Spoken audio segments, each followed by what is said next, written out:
লুকোনো ভালোবাসা পঞ্চম পর্ব। হৃদ আস্তে আস্তে চোখ খুলে তাকালো এবং দেখল যে আরশি তার বুকের ওপরে শুয়ে আছে। এটা দেখে সে মোটেও অবাক হয়নি, কারণ একটু আগের সব কর্মকাণ্ডই সে বুঝতে পেরেছে, কিন্তু তাও ইচ্ছে করে চোখ বন্ধ করে শুয়েছিল। সে তার আরশির মুখের দিকে তাকালো, দেখলো যে সে খুব আরাম করেই সুখের ঘুম ঘুমিয়েছে। সেই সন্ধ্যা থেকেই মেঘ জমেছে পরিবেশটা বড্ড ঠান্ডা ঠান্ডা। আরশির গায়ে পাতলা একটা কম্বল জড়িয়ে দিয়ে সেখান থেকে চলে যাওয়ার মুহূর্তেই হৃদের হাতটা ধরে ফেলল আরশি। ঘুমের ঘোরে কি যেন বকে আবার চুপচাপ হয়ে গেল সে। হৃদ পাশে বসলো, তার এক দৃষ্টিতে তাকিয়ে আছে। আরশি ঘুমাচ্ছে। ঘুমন্ত নারীকে এতটা মায়াবী লাগে তা আরশিকে প্রথম দিন ঘুমের মাঝে দেখেই বুঝেছে সে। তবুও এই মুখ যেন তার কাছে প্রতিদিনেরই নতুন নতুন আবিষ্কার। আজও কপালে একটা চুমু দিয়ে বেলকনিতে চলে গেল সে। পরিবেশটা হালকা ঠান্ডা, শীতল পরিবেশে দাঁড়িয়ে মুখটা উপরের দিকে করে চোখ বুজে রইল হৃদ। কেন সে এতটা মায়ায় আটকে যাচ্ছে? সে তো চায়নি এখনই এতটা মায়ায় আটকে যেতে। ভেবেছিল আরশিকে যখন একেবারে নিয়ে আসবে তখন না হয় একটু একটু করে মায়ায় জড়াবে। এই কয়েকদিন আরশিকে যা বুঝেছে তাতেই মনে হলো এখনই মায়ায় জড়িয়ে গেছে মেয়েটা। তাই তো দুজনের মাঝে এতটা ডিস্টেন্স রাখছে বারবার, কারণ আরশির কাছে আসতে চাইলেই দূরে চলে যাচ্ছে সে। ভালোবাসাটা হুট করে শুরু না হয়ে ধীরে ধীরেই তৈরি হোক, কারণ হুট করে গড়া জিনিস হুট করেই ভেঙে যায়। এমনিতেও আরশিকে দেখে মনে হচ্ছে নিজেকে অনেক মায়ায় জড়িয়ে ফেলেছে সে, যা কেটে উঠতে হয়তো অনেক দিন লেগে যাবে। মেয়েটা একটু বেশিই আবেগী, তাই হয়তো নিজের আবেগ কন্ট্রোল করতে না পেরে এমনটা করেছে। মা বাবা সকালের গাড়িতে উঠল। আস্তে আস্তে প্রায় দুপুর হয়ে যাবে। এদের মতো পার্সোনাল গাড়ি নেই তাদের। সকাল থেকেই রান্নাবাড়ার কাজ চলছে। আগে এক পরিচয় থাকলেও এখন অন্য পরিচয়ে মা বাবা এই বাড়িতে আসছে। আমাকে মামি রান্নাঘরে যেতেই দিল না, আর গিয়েই বা কী করব? রান্নাবান্নায় তো আমি একেবারেই ঢ্যাঁড়স।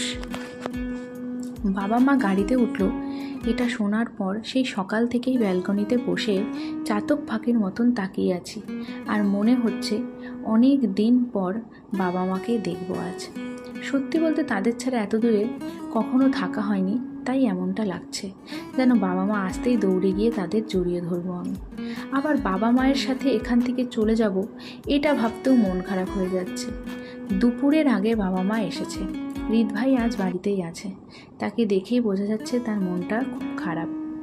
দুপুরের খাবার শেষে আমি হৃদ ভাইয়াকে বললাম, কাল সকালে তো চলেই যাব, আজ আমার একটা ইচ্ছে পূরণ করবেন?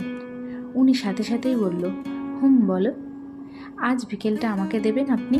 সারা বিকেলে ঘুরতে হবে আমাকে নিয়ে। কিন্তু উনি আমার দিকে বরাবর তাকিয়ে বলল, নিতে পারি, কিন্তু একটা শর্ত আছে।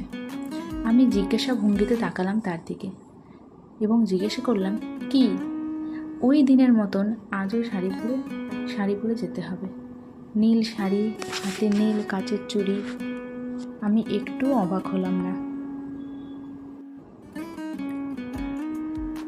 কারণ আমি সেদিনই দেখেছিলাম হৃদ ভাইয়া আমার দিকে মোহময় দৃষ্টিতে তাকিয়ে আছে। কিন্তু সাথে সাথে আমার মাথায় একটা চিন্তা ভর করলো, এই মুহূর্তে নীল শাড়ি, নীল চুড়ি এসব পাবো কই? কথার মাঝেই আমাকে থামিয়ে সে নীল শাড়ি আর কাচের চুড়ি এনে আমার সামনে বাড়িয়ে দিল। আমি তার দিকে চেয়ে বললাম, এগুলো কখন আনলেন? আজকে? তখন উনি বলল, হ্যাঁ। আমি তখন জিজ্ঞেস করলাম, কেন আনলেন? তখন বলল উনি, তোমার জন্য। আমার জন্য কেন?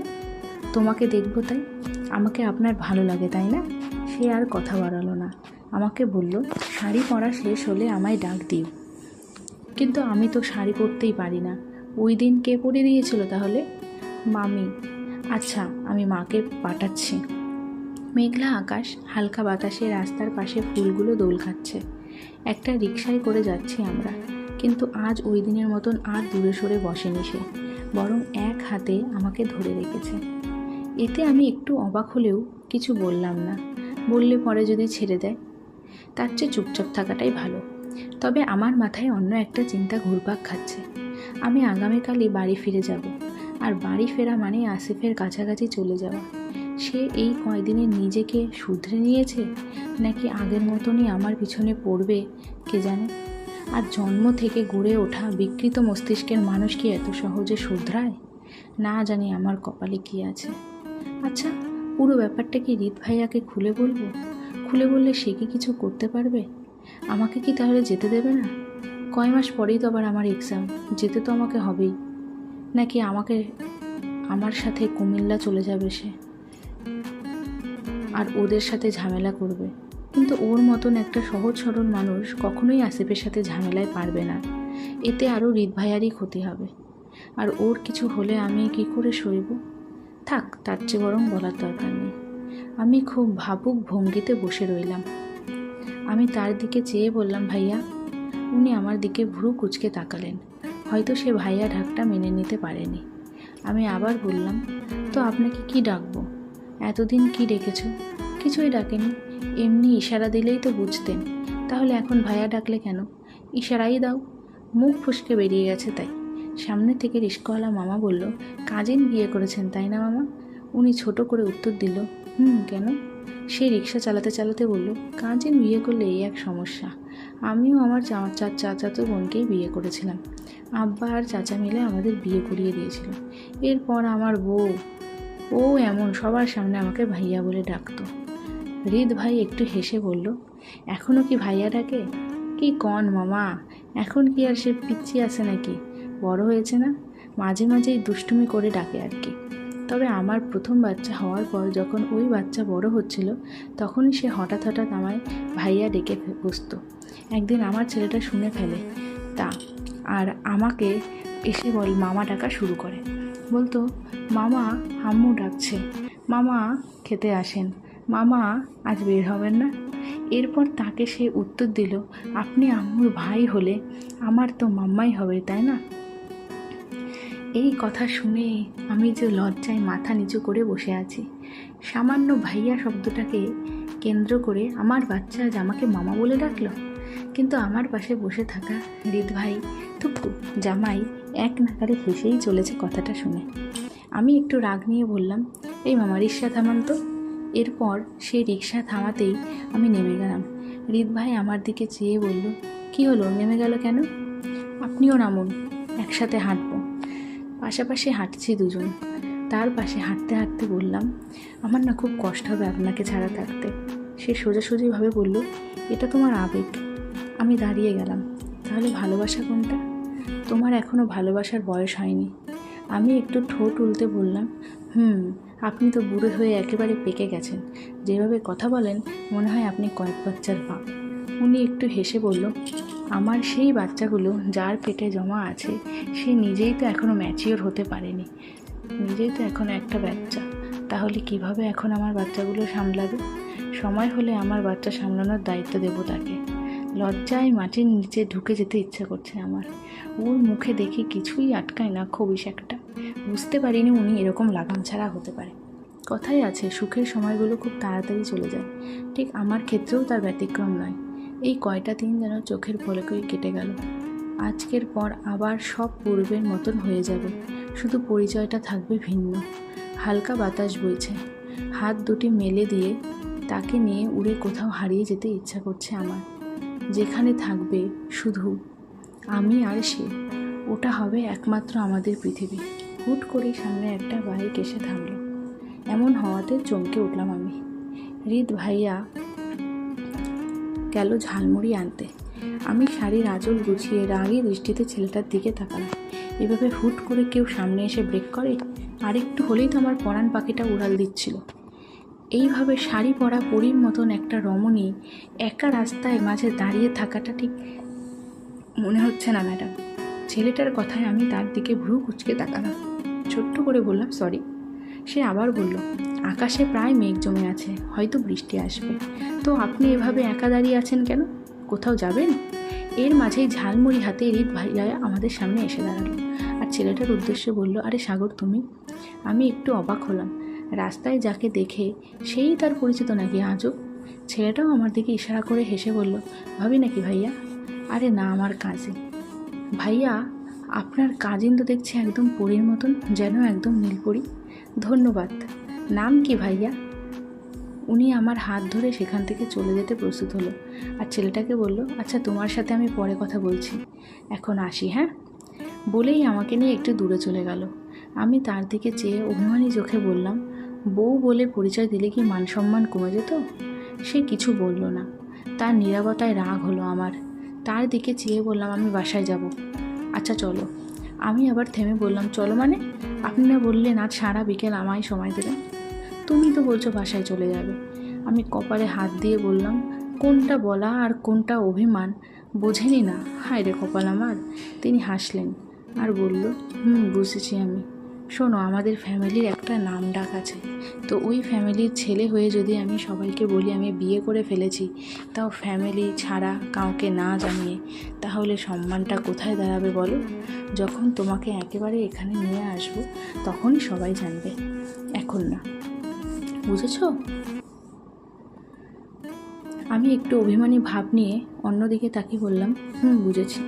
এবার আমার অভিমান ভাঙাতে হবে আপনার। তিনি আমার দিকে চেয়ে বলল, ন্যাকামি তো ভালোই জানো।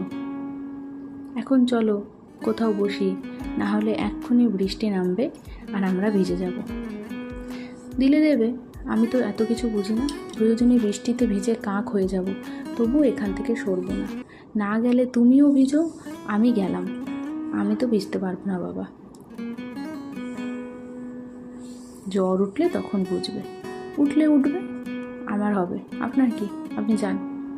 আমার কথায় উনি কপাল থেকে হাত দিয়ে ঘষে সূচক একটি শব্দ করলেন, আর আমার দিকে চেয়ে বলল, আশেপাশে খুঁজে দেখো তো একটা বাঁশ বা লাঠি পাও কিনা। আমি চোখ বড় করে তাকিয়ে বললাম, কেন? তোমার অভিমানগুলো ভাঙবো তাই। এবার আমি হাঁ করে তার কথা শুনলাম আর বললাম, অভিমান ভাঙা যায় নাকি আবার? আপনাকে আর এত কষ্ট করতে হবে না। মুহূর্তেই বৃষ্টি নামতে শুরু করেছে। আমি মনে মনে ভাবছি, লোকটা অভিমান হয়তো ভাঙাবে না, কিন্তু না ভাঙাবে করেও কী করে যেন ভেঙে দেয়। আমি বৃষ্টি নামতেই হাত দুটো মেলে দিয়ে উপরের দিকে তাকালাম। বৃষ্টির ফোঁটা কয়েকটা আমার মুখের ওপরে ছিটকে পড়ল। তিনি আমাকে তাড়া দিচ্ছে তাড়াতাড়ি কোথাও গিয়ে বৃষ্টি থেকে বাঁচার জন্য, কিন্তু আমি জায়গা থেকে নড়ছি না। প্রায় কিছুটা ভিজে গেলাম। তখনই সে এসে আমায় কোলে তুলে হাঁটা শুরু করলো। সামনেই একটা স্কুল আর রাস্তার পাশে একটা ছাউনি, ওখানে নিয়ে গিয়ে আমাকে ধপাস করে নামিয়ে দিল সে, আর বলল, তোমাকে দেখতে শুটকি মনে হলে কি হবে, একটা জ্যান্ত বোয়াল তুমি। আমি ভ্রু কুঁচকে তাকালাম তার দিকে, বললাম, কি বলেন আপনি? আপনি কি আমাকে অপমান করলেন? কিন্তু সে আর উত্তর দিল না। পকেট থেকে রুমাল বের করে আমার হাত ও মুখ মুছে দিতে লাগলেন। আমি তার দিকে চেয়ে আছি। অপমান করলেও লোকটা কিন্তু খুব কেয়ারিং। আকাশে গুরুম গুরুম শব্দ হলো। আমি আচমকাই খুব শক্ত করে জড়িয়ে ধরলাম তাকে। যদিও আমি এসব গুরুম গুরুম আওয়াজে ভয় পাওয়ার মেয়ে না, তবুও আজ ভয় পাওয়ার অভিনয় করতে ভালোই লাগছে আমার। সবাই মিলে রাতের খাবার শেষ করে রুমে আসলাম।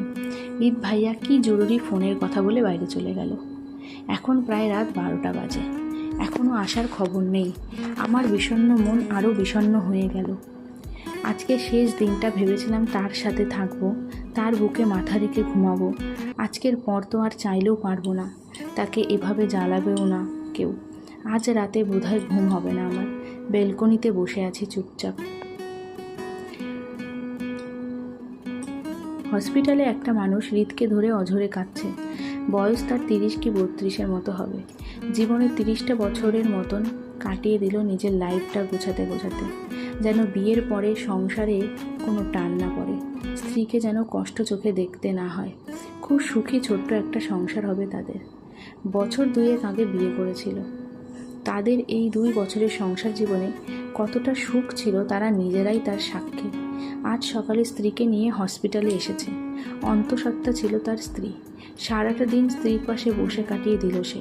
আর কিছুক্ষণ আগেই তার সব স্বপ্ন হাওয়ায় মিঠাইয়ের মতন ছোঁয়া মাত্রই হারিয়ে গেল। তার ছেলে বাঁচলেও স্ত্রীকে বাঁচাতে পারেনি, তাই তো এত হাওমাও করে কান্না। হৃদও চুপচাপ দাঁড়িয়ে আছে। বারবার চোখের সামনে আরশির মুখটা ভেসে উঠছে। কখনো এই পরিস্থিতিতে সে করলে হয়তো মরেই যাবে। হসপিটাল থেকে বেরিয়ে বাড়ির উদ্দেশ্যে রওনা দিল সে। রাত তখন 3টে পেরিয়ে গেল। আরশিকে খুব দেখতে ইচ্ছে হচ্ছিল, হয়তো কোনো এক অজানা ভয়ে, নয়তো মাথার মধ্যে ঘুরতে থাকা একটু পাগলামি। ঘরে এসে রুমে ঢুকতেই দেখে আরশি নেই, ব্যালকনিতে দাঁড়িয়ে আছে। রিত একটু এগিয়ে এসে দেখে আরশি দাঁড়িয়ে আছে, হাতে থাকা ঘড়ির দিকে তাকালো, তারপর আরশির পাশে গিয়ে দাঁড়ালো। কী ব্যাপার, এত রাত হলো এখনও ঘুমাওনি কেন? রাত জাগা শরীরের জন্য ক্ষতিকর জানো না? রিত ভাইয়ার কথায় আমি ঘুরে তার দিকে তাকালাম। সারা রাত পার করে এখন শেষ রাতে আসছে হুকুম দিতে। কেন এসেছে এখন? আমি তো চলেই যাব একটু পরে। আমি তার দিকে চেয়ে বললাম, কেন এসেছেন এখন? রাত তো শেষই হয়ে গেল, আর কিছুক্ষণ বাইরে থাকতেন, এরপর চলে গেলে না হয় আপনি আসতেন। কেন এসেছেন? আমার কাউকে দরকার নেই, আমি চলে গেলে আর কেউ জ্বালাবে না আপনাকে, নিজের মতন থাকতে পারবেন। কথাগুলো এক নাগারে বললাম এবং সমস্ত কথাই অভিমান নিয়ে বললাম। ইমোশন ধরে রাখতে পারলাম না, চোখ দুটোও ভিজে উঠেছে এখন। ভেবেছিলাম সে আমার চোখ দুটো মুছে দিয়ে বলবে সরি, কিন্তু সে তা করলো না। হুট করে খুব শক্ত করে আমায় জড়িয়ে ধরলো, মনে হচ্ছে এক্ষুনি আমার দমটা বেরিয়ে যাবে। আজ প্রথম ও আমাকে এভাবে জড়িয়ে ধরেছে, খুব শক্ত করে জড়িয়ে ধরে নিশ্চুপ হয়ে আছে। আমি আর নিজেকে ধরে রাখতে পারলাম না, সব অভিমান দূরে ঠেলে দিয়ে আমিও তাকে জড়িয়ে ধরে কেঁদে দিলাম। আমি আপনাকে ছাড়া থাকতে পারবো না। সকাল 8টার গাড়িতে রওনা দেব আজ আমরা। গতকাল থেকেই মনটা বিষণ্ণ। আজ যেন মন আকাশ জুড়ে শ্রাবণের কালো মেঘ ভেসে উঠেছে। ব্যালকনির দেওয়ালের সাথে হেলান দিয়ে বসে আছি, আর রিত ভাইয়া দাঁড়িয়ে আছে। তার কাঁধে মাথা রেখে চুপটি করে বসে আছি আমি। চারদিকে আজানের ধ্বনি ভেসে আসছে, আকাশটাও ধীরে ধীরে পরিষ্কার হতে শুরু করেছে। পাশে বসে থাকা রিত ভাই ঘুমিয়ে আছে, আর আমি তার বাম হাতটা আঁকড়ে ধরে তার বুকে মাথা রেখে আছি। আজ সারা রাত এক মুহূর্তের জন্য ঘুম হয়নি আমার। মনে হচ্ছিল এই ঘুমিয়ে গেলে সকাল হয়ে যাবে আর বাবা মা আমায় নিয়ে চলে যাবে, আর থাকা হবে না তার পাশে। নিজের মধ্যে একটা প্রশ্ন জাগে বারবার, আমি মেয়েটা তো এতটা আবেগী ছিলাম না, নিজের মতন থাকতাম সবসময়। এত ছেলে পেছনে ঘুরেছে, লাভ লেটার দিয়েছে, কই আমি তো কাউকে পাত্তা দিইনি, বিশেষ কারোর জন্য আমার কোনো অনুভূতিও কাজ করেনি। তাহলে এই 10-12 দিনে আমার মাঝে কি এমন হয়ে গেল যে এত কষ্ট হচ্ছে? আমার পাশে বসে থাকা মানুষটার মাঝে তো বিশেষ কোনো কারণও নেই, অন্য 8-10টা মানুষের মতনই তো মানুষ, তবুও কেন আমার কাছে আলাদা মনে হয় তাকে? কেন আমার তাকে এত ভালো লাগে? কেন তাকে আমি এত ভালোবাসি? এই কারণটা খুঁজতে হয়তো আমার বাকি জীবনটাই কেটে যাবে। ভালোবাসা হয়তো এমনই হয়, কেউ পড়ে রূপের মায়ায়, কেউ পড়ে হাসির মায়ায়, কেউ কোনো মায়ায় কতদিন আটকে থাকে তা জানা যায় না। কিন্তু কেউ যদি কারোর বাচনভঙ্গি, কারোর কথা বলা, কারোর চিন্তা ভাবনার প্রেমে পড়ে, সেটা হয়তো প্রেম বলতে মায়াই হয়। সেই মায়া হয়তো চিরজীবন থেকে যায়। আজ রূপে অ্যাসিড পড়ুক, কাল ভালোবাসা শেষ। আজ তার হাসির সৌন্দর্যটা চলে যাক, কাল ভালোবাসা শেষ। সৌন্দর্যের মায়া করে ভালোবাসাগুলো অনেক সময় সৌন্দর্যের সাথে সাথে ক্ষয় হয়ে যায়, কিন্তু যে মায়াগুলো বাচনভঙ্গির সাথে তৈরি হয় সেই মায়া কখনো কাটে না। তবে কিছু ভালোবাসা এমনও হয় যে মানুষটাকে ভালোবাসা যায়, তার প্রতি কখনো রাগ, অভিমান, ক্ষোভ, জেদ কিছু পুষে রাখা যায় না, শুধু ভালোবাসাই নির্গত হয়। তবে কেন আমি তাকে ভালোবাসি জানি না, আমিও তাকে হয়তো ভালোবাসি। সারাক্ষণ শুধু কারণ খুঁজে যাই, আর এই কারণ খুঁজতে খুঁজতে আরও বেশি ভালোবেসে ফেলি তাকে। তারপরও ওই কারণ খুঁজতে চাই। তবে ভালোবাসা থেকে যায় আগের মতোই। বৃদ্ধ বয়সে যখন জিজ্ঞেস করা হয় তুমি মানুষটাকে কেন এত ভালোবেসেছ, তার মাঝে এমন বিশেষ কিছু কি ছিল, উত্তরটা তখন পাওয়া যায় মানুষটার মাঝে বিশেষ কিছু না থাকলেও ব্যক্তিত্বটা ভালো ছিল, বিশেষ কিছু না থাকলেও মানুষটা বড্ড ভালো ছিল। হয়তো এটাই তার প্রতি ভালোবাসার কারণ। তেমনই আমার প্রিয় মানুষটাকেও আমি কারণে নয়, অকারণেই ভালোবাসি। আজকের পার্ট এইটুকুই। সবাই সাথে থাকবেন, সঙ্গে থাকবেন, ভালো লাগলে লাইক করে দেবেন এবং চ্যানেলটিকে সাবস্ক্রাইব করবেন পরের পার্টগুলো পাওয়ার জন্য। অসংখ্য ধন্যবাদ সবাইকে।